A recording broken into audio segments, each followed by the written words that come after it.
Hey, what's up, Wrestling World? This is August C. Jones here with a Wrestle One's review of Wrestlemania Night 1 in Las Vegas again. So I just got back from seeing it like not too long ago. I went to the theater to go see it, and I want to say that if you haven't gone to the theater to go see WWE PLE, definitely go check it out. It is a worthy experience to be amongst people, other wrestling fans, and like getting like a real kick out of it, and just to kind of feel that energy. Like it's something different, you know. So it's kind of, I guess you could say it's similar to watching at a bar or whatever, but it's still like it's still an experience that I think that you should try at least once. But in any case, get that all out the way. Going into WrestleMania Night 1, it wasn't a great build. Let's just put it like that.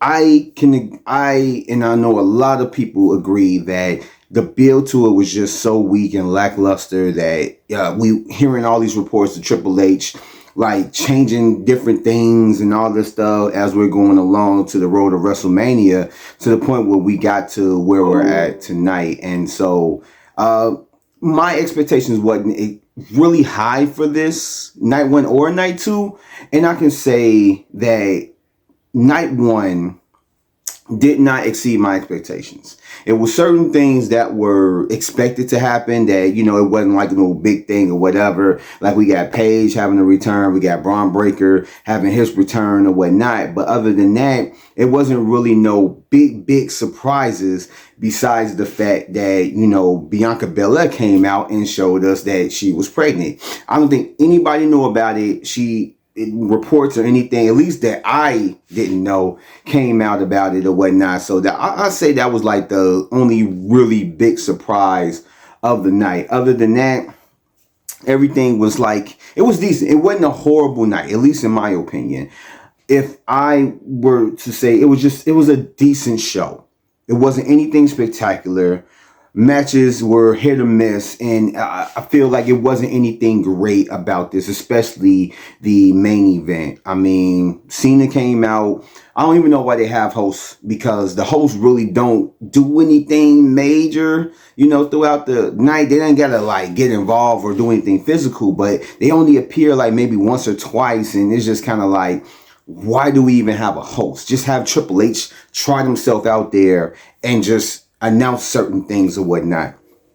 But Cena came out, and after that, the Usos night versus the Division was the first night of the match. First match of the night. Wow. First match of the night.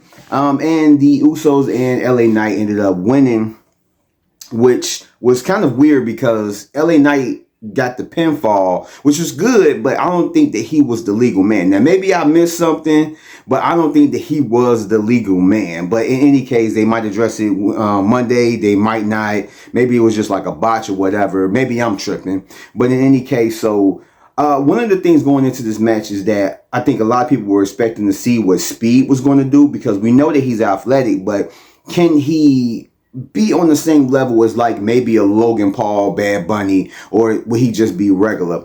And I feel like he didn't do anything spectacular. The only thing he did was do the frog splash off the turnbuckle onto Logan Paul on the announcer's table at the end after the match, and it was really okay. He didn't do anything spectacular. I mean, he did good for what he was supposed to. It wasn't anything crazy. Like, the first match was just, it's whatever. After that, we had Jacob Fatu versus Drew McIntyre, which was an unsanctioned match or whatever. And they actually did kind of go all out with bringing out the weapons and everything else. I thought that they were going to go all around the arena, at least go out into the crowd, do all this stuff, but they relatively kept everything around the ring, in and out, around the ring or whatnot. They didn't go full-fledged with it, which I felt like that would have put it over the edge, because this one was only a little bit better than the first match, but they really should have gone like above and beyond when it came to this match, and they really didn't. So it was a decent match. It was better than the first one, but it was a decent match. And Fatu got the victory, of course, which we all kind of knew that because Drew McIntyre is going to film a movie or whatnot, so he's going to be gone at least for a month. So he was going to take that. So I'm looking forward to see what they're going to do with Jacob Fatu. The next match was Bliss and Flair versus Lash Legend and Nia Jax, Brie Bella and the returning Paige, and versus Bayley and Lyra Valkyria, a fatal four-way for the women's tag team titles.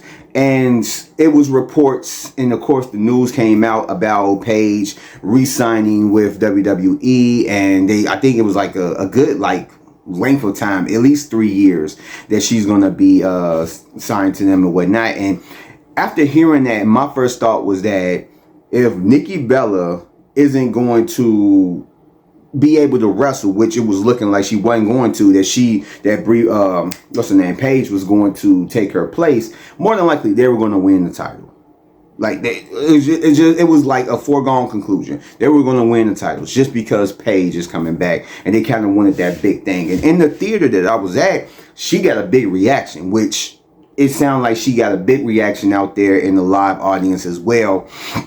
And so, as I predicted, or, as I thought, and probably a lot of people other predicted and thought, same thing, Paige and Brie Bella ended up winning due to Brie Bella using the crutch to kind of distract the referee or whatever, and they ended up getting the victory, which was kind of like a heelish type of move because it wasn't anything that was provoked by another team or whatnot. But Brie Bella helped Paige secure the victory, in which they won the titles. Next was AJ Lee versus Becky Lynch, which I kind of thought that Becky Lynch was going to win this. Somehow, some way, Becky Lynch was going to win this. Other than that, they were going to have to leave this feud alone because they've been feuding for too long and had too many matches. So going into this, I had my hands. I had my my money on Becky Lynch. Lynch and what's her name, Jessica Carr, ended up butting heads in the match, which we knew it was kind of going to happen. As soon as we knew that she was going to be a referee, we knew we was going to have that type of spot. But Becky actually won the match by undoing the belt buckle, which she tried to do it early in the match, and she was caught. And when Jessica Carr was trying to put it back on, she didn't do it all the way, which made it easier for Becky to come back and just undo it real quickly and use it to her advantage. And it was a pretty decent match. Pretty decent match, especially the events that led up to her victory, which I liked. And I feel like to that point, it probably was maybe the better match, or just kind of on par with the Fatu McIntyre match. After that, we had Gunther and Rollins, which they had a little brawl before the match. And this match was the better match of the night, I can say, thus far. And even just looking into the later matches, I feel like it probably was the best match. Maybe I'm tripping, but I felt like it was the best match, even going to the main event. But then Breakker ends up coming back and helping Gunther win, which I think a lot of us knew what that was going to happen. And it was kind of predictable. Even it was certain points of when the camera shifts or shows a certain angle of a wrestler or whatever, somebody about to come. There was certain points where the camera was put in this particular angle, and I'm like, Breakker's about to come. Breakker's about to come. And it took about a good 3 or 4 guesses before I was actually right. And it was like, okay, Breakker about to come. And he comes spinning around. He spears Rollins on the outside, sends him back up in there, and gives Gunther the victory, which I feel like was the appropriate thing. And then later on, after that match, Breakker is up the ramp. And I think all of us kind of knew what was going to happen. You had Rollins right there at the bottom of the ramp. You had Breakker at the top of the ramp, and it was like Breakker just had to do it. This man ran all the way down, which looked just so dope. Ran all the way down the ramp and just speared the hell out of Rollins all the way there. That was just an epic return. Came back and hugged Paul Heyman as he left out. After that, it was Stephanie Vaquer versus Liv Morgan, with, of course, the interference of Judgment Day. And I could say I wasn't a fan of this match.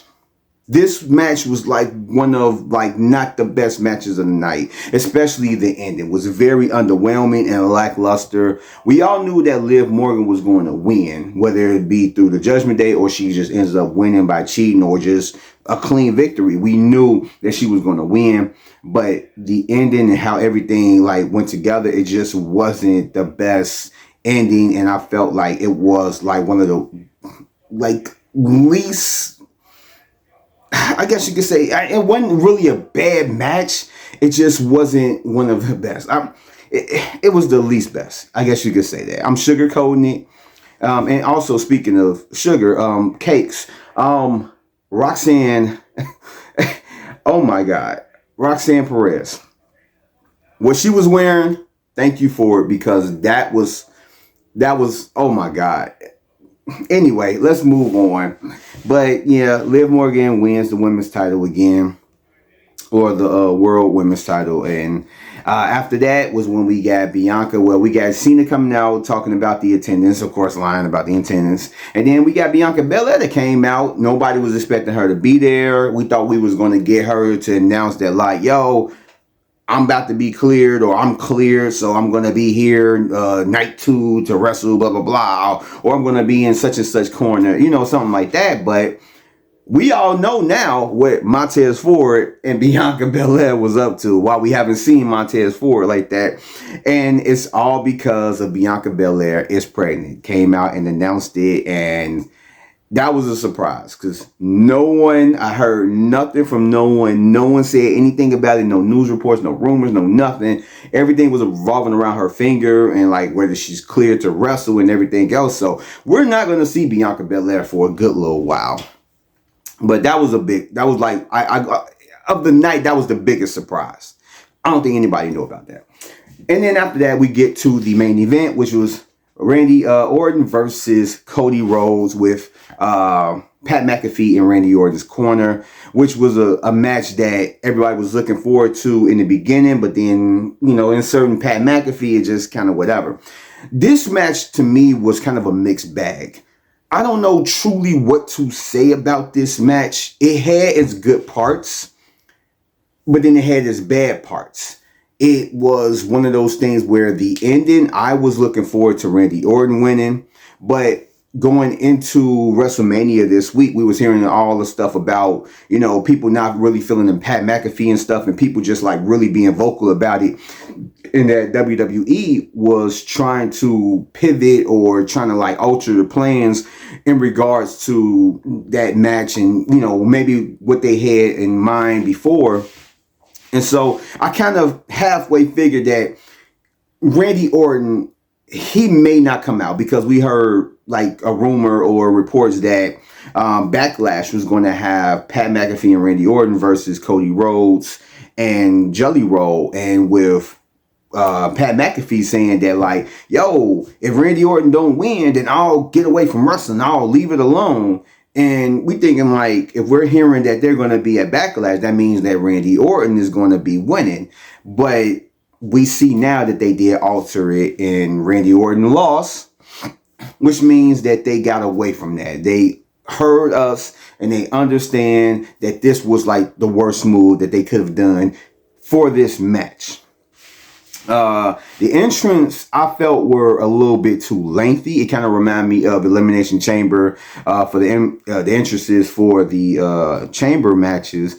I felt like it could have been cut a little bit short as well, because when you add on that you had all this chaos happen before the bell even rang, it was yeah, we kind of needed to have a little bit shorter entrances or whatever.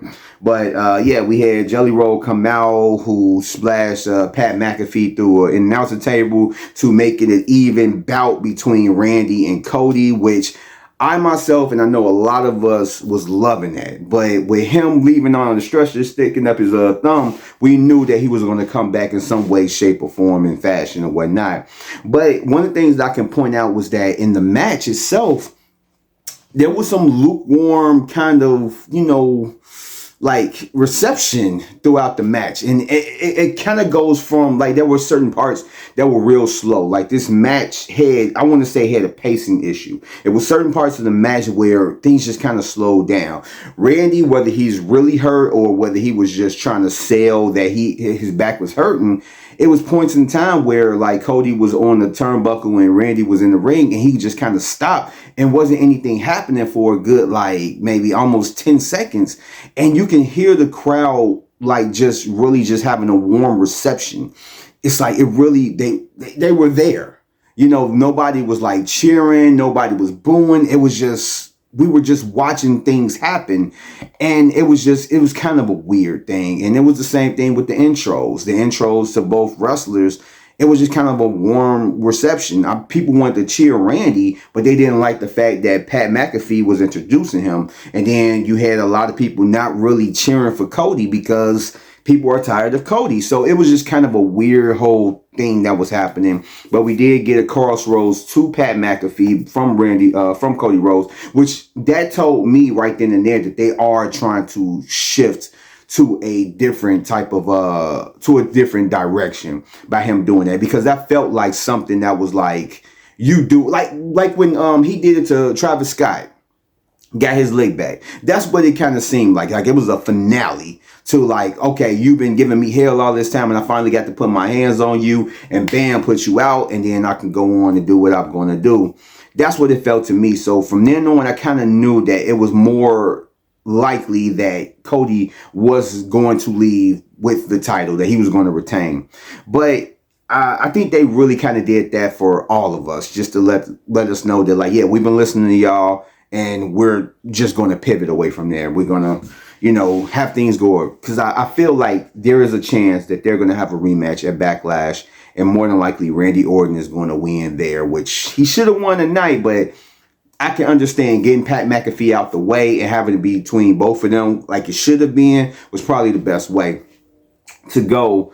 And it was crazy to see that people all throughout the match was for Randy Orton. When the people were live, they were cheering for Randy. And at times where Randy was getting beat up by Cody, they were booing.